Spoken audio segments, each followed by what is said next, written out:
in the NFL. So the old Adam Gase said, hey, we'll blitz him too. Got pressured on 46% of his dropbacks. No worries. Cam did his little dump offs, got the W. So blitz defeating.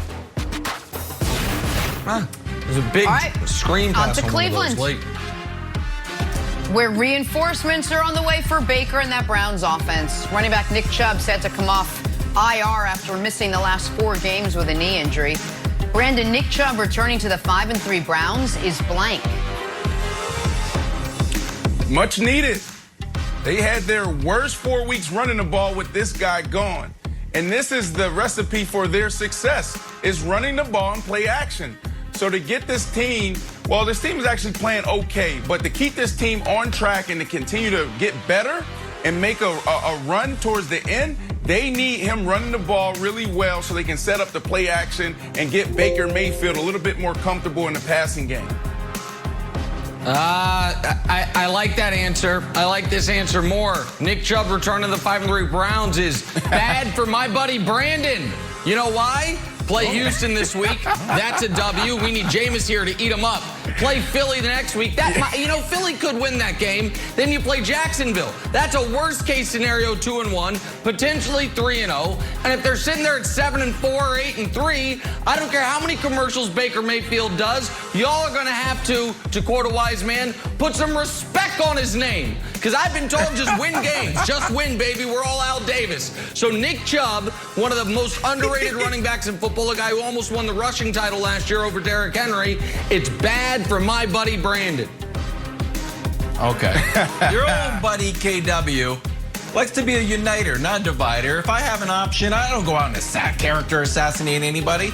But I specifically chose this answer to divide this team and just to make Jenna mad.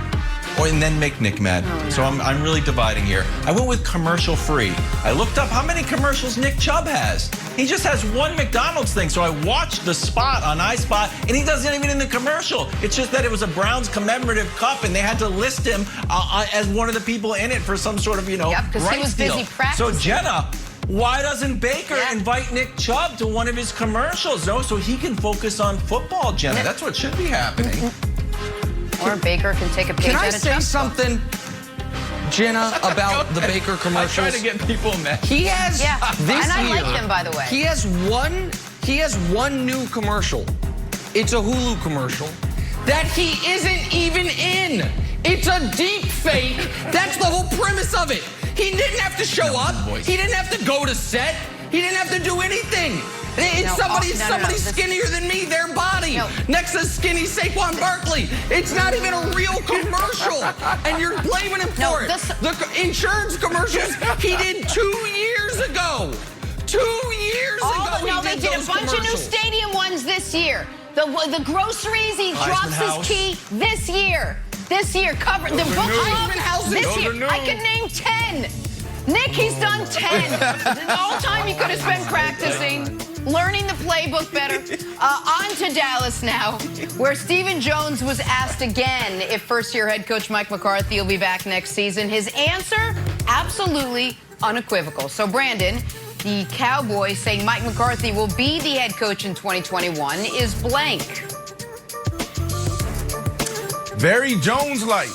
I mean, they held on to Jason Garrett for 10 years, and a lot of people say it was a little too long, and I'm one of those guys. But this isn't a bad characteristic to have as an owner. A lot of times we listen to the fans. A lot of times we listen to the alarmists like Kevin Wildes. I love when the team stays pat, sticks to the script, and try to figure it out. Now, if he goes into next year and they have the same results, he shouldn't make it through the year. But I like this. Keep it together. You get Dak Prescott healthy. And what they were doing with the ball in his hands was pretty cool to see early on in the season. They just had to eliminate the turnovers. Can I just tell the audience something real quick about Brandon Marshall, the nicest man on sports television?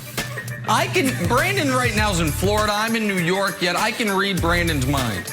The reason Wildes got thrown under the bus there is because Brandon didn't want to take another shot at me because the last few segments have been a little contentious. So Brandon's like, I should probably say Nick here, but Nick and I kind of getting into it, so I'm just going to say it's Wildes. Wildes has done nothing. Wildes has not attacked the Cowboys at all, and that is 100% what just happened there. Now, I'm going to say it's bad messaging, though, to answer the question, because if I were the Jones family, I'd want McCarthy to feel like, man, if we don't get it together and win this division, this could be one and done for me. I also didn't like that Stephen Jones was like, no matter what, Dak's our quarterback next year. Dak's probably your quarterback next year. You also might end up with the third pick of the draft, Dak coming off injury and unsigned. So I just thought this whole thing was bad messaging, Wildes. Okay, two things. One, I feel like using the term one and done feels too like University of Kentucky. It actually sounds cooler than just going on for a Cowboys coach for a year and getting fired. It's like, wow, is he going to the league? Okay, I said across the hall to Brandon, because I sent Brandon this tweet if we could put it up. I thought this was fascinating, and I wanted some more context. Check this out. Mike McCarthy said on 105.3 The Fan during their bye week next week, the Cowboys will do something they call across the hall, where defensive coaches work with the offensive players and the offensive coaches work with the defensive players. Brandon, I have no idea if this is the smartest thing I've ever seen in my life or just reeks of desperation. Can you please convince me one way or the other? Yeah, this isn't common, Wildes, but I like it because, I always thought the people who had the best perspective on who I was as a player was the people on the other side of the hall. So every single year going into the season, I would have Coach Bowles or the defensive back coach who we went against every single day with one-on-one drills just break me down. Look at my film and tell me where my tendencies are, where my challenges are, where I can be better. What do I excel in? So I actually like this. I've always wanted to spend time on the defensive side because I felt like it would make me better as a wide receiver. This is smart. We'll see how it turns out for them the second half of the season. Cool. All right, let's talk some Steelers now. 8-0 for the first time in franchise history. Mike Tomlin now clinching his 14th straight season without a losing record. So, Brandon, we'll spin it forward 8 games. Your Steelers going 16-0 would be blank. Wildes MVP, Ben Roethlisberger. The answer to the question would be my dream come true. First year on the show, doing this show 5 days a week, and to stand up here and say, this is going to be my team that comes out the AFC and it happens, that would be amazing. So look, dream come true. So my answer is the following. Impossible. Now, what's the analytical backup I have for that? None. What's the statistical backup? None. Here's why it's impossible. There are 2 teams that have gone undefeated in the history of the NFL. The 72 Dolphins, who had the #1 offense, the #1 defense, and the #1 special teams, an unbelievable all-time great team, and the 07 Patriots, who had the single greatest offense I've ever seen and a very good defense. The idea that this Steelers team that has a very good to great defense and an average offense is going to join that list is impossible. So I don't know who's beating them. I just know they're not going 16-0. Big Ben went 15-1 early in his career. We forgot about that team because they weren't a special team. This is a good team. This is not a special team. They're not going 16-0 Wildes. Okay.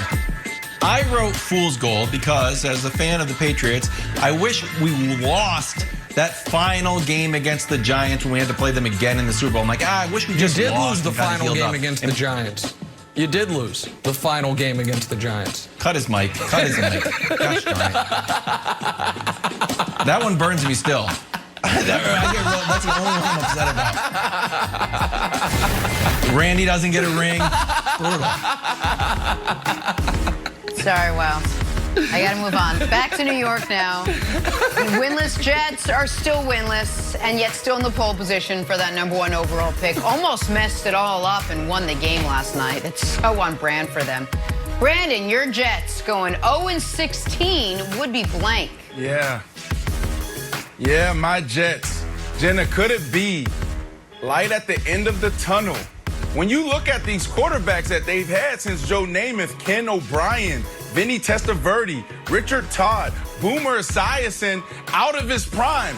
Look, I love some of these guys on this list. I can even throw my man Ryan Fitzpatrick on that list as well. But at the end of the day, they need a quarterback that can come in and be the face of the organization, be the CEO of that locker room for the next 10, 15 years. And they could potentially have that in Justin Fields. They could potentially have that in this kid in Clemson if he wants to come to the Jets. I'm not going to even say his name anymore until he tells us that he wants to play in New York and not for the Giants, but for the Jets. So, Brandon, I amazingly also said light at the end of the tunnel, except it's not light, it's a Mack truck, and it's about to flatten the Jets and all their fans' hopes and dreams. Listen, it would be deserved and appropriate. This team deserves to be an 0-16 team. Adam Gase deserves to have 0-16 on his resume. It feels like he's been building towards this his entire career, and now it's finally within his grasp. They've been poorly run and poorly coached. They had some talented players on the roster over the last few years. They instantly alienated them and shipped them out of town. And they have found a way to ruin Sam Darnold. I don't know if Darnold was ever going to be great, but he was considered the safest pick. The guy who maybe his ceiling wasn't the highest, but his floor was higher than everybody else's. Instead, they've ruined him in 2.5 years. So if you're a Jets fan, I don't know what to tell you other than, you'll probably do the same thing to Trevor Lawrence. I agree. I put Trevor Lawrence kryptonite down there. I'm not convinced that Sam Darnold's not good. Jamal Adams is good. Le'Veon Bell is good. Ryan Tannehill gets out of Adam Gase's system, and he's good. But Nick, just one thing, Kaepernick.